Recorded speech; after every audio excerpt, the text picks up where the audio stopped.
হাইকোর্টে এবার বাংলায় প্রথম এনকাউন্টার করা হলো মূল অভিযুক্ত প্রভাস মণ্ডলকে।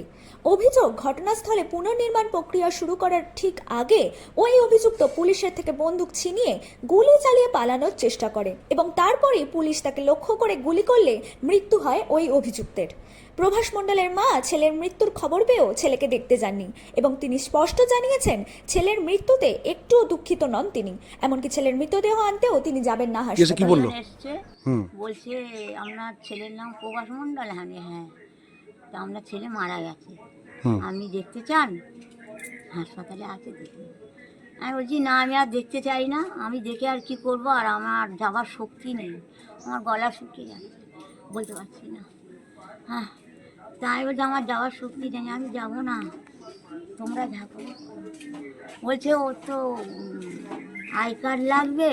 তাই বলেছি দেখো আমি সব কোথায় আই কার্ড জানি না।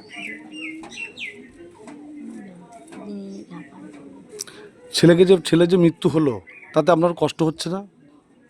আমার কষ্ট, মার তো কষ্ট হবে, আমি সে কষ্ট দরকার নেই, ও যা কর্ম করেছে তাতেই গেছে, আমার শান্তি। মানে ও যে নাবালিকার সঙ্গে যে হ্যাঁ, অত্যাচার করেছে তাতেই ওর মৃত্যু হয়ে গেছে, ভালোই হয়েছে। আপনারা কি মৃতদেহ আনতে যাবেন?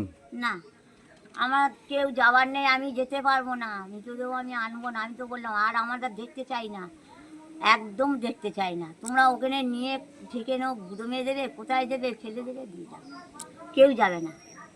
আচ্ছা, ওর আচরণে কি আপনারা কি ক্ষুব্ধ ছিলেন? মানে খুব অতিষ্ঠ ছিলেন? দেখো আমি আর ওসব কিছু বলতে পারবো না। ও যে গেলে আমাদের কথা শুনি, বিশেষ করে মার কথা যদি না শুনি, নিজে নেশা ভাঙ করে, তা আমার অত আর কিচ্ছু বলার নেই।